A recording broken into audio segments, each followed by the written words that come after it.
Hey, what's going on everybody, and welcome back to another Fallout 4 mod review.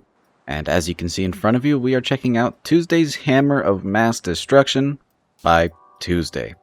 That's right, the creator of the excellent Commonwealth Responders mod, as well as the Fire Axe and a bunch of other mods that we love, has come back with a new weapon mod. Quite a simple one, but quite a nice one indeed. So let's go ahead and take this thing in-game and see what exactly it has to offer. We'll go ahead and get started with the stats, as there's not any fancy animations to check out. It is just a simple melee weapon, as you can see, a claw hammer. Something that really should have been in the base game to begin with. So, it has a base damage of 34 with no perks, a swing speed of medium, a weight of 1.2 pounds, and a value of 12 caps. Pretty reasonable, given the fact that it is just a claw hammer. Now, as for obtaining these hammers, there's actually 3 ways to get them. The first of which, you can find the normal claw hammer at the Red Rocket truck stop right outside Sanctuary. Simply head into the garage, and on the weapons workbench you will find the claw hammer.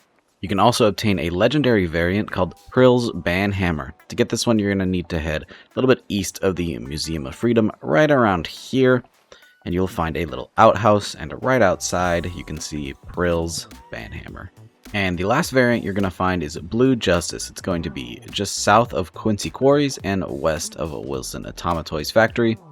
You'll find this here statue, and right at the base of the statue is Blue Justice.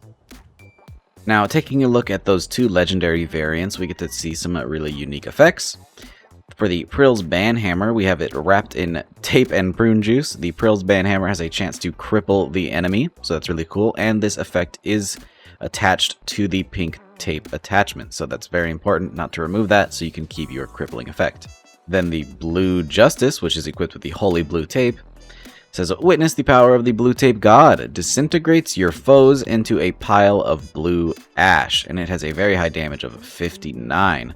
Definitely one we're going to want to test out here in a little bit.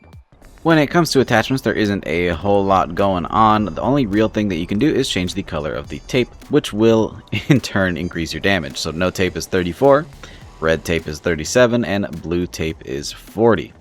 The highest damage you're going to be able to achieve is to grab that Blue Justice, which has a base damage of 59. And you can actually increase the damage by changing the tape out. However, you will lose the legendary effect. As you can see, when you switch over, it is gone. Now, to test usability of this thing, we could try it on a Deathclaw, but as you can see, with base stats and the base hammer, you're not really getting anywhere. It's going to be a long and painful fight. So we're going to try something a little bit different. So for the first time on the channel, we're actually going to employ perks to test this thing, as it is a very low level weapon, but I'm very curious to see how it maxes out.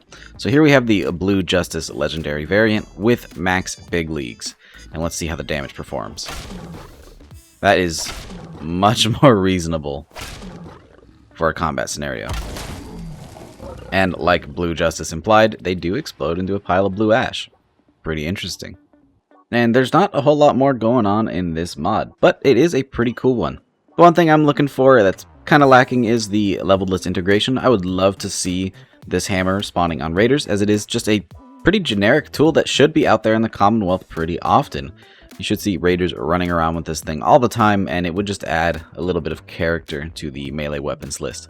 But either way, this is a really cool weapon. Definitely one that you could just install and forget about, throw it in, and then whenever you go to Red Rocket for the first time, you have a nice little starter melee weapon with some pretty cool, unique variants. So definitely great work by Tuesday. If you want to try the mod out for yourself, it'll be linked in the description as always. And don't forget to go out there and support the mod author. If you did enjoy the mod, go ahead and endorse and donate if that's something you're able to do. These mod authors work really hard on these mods, and they do it for free. And hey, if you enjoyed this video, don't forget to drop a rating, subscribe if you haven't already for more videos just like this, and I hope to see you in the next one. Peace! And hey, shout out to all of our patrons for their continued support. As always, your donations are greatly appreciated and help to fund videos just like this one. So again, thank you.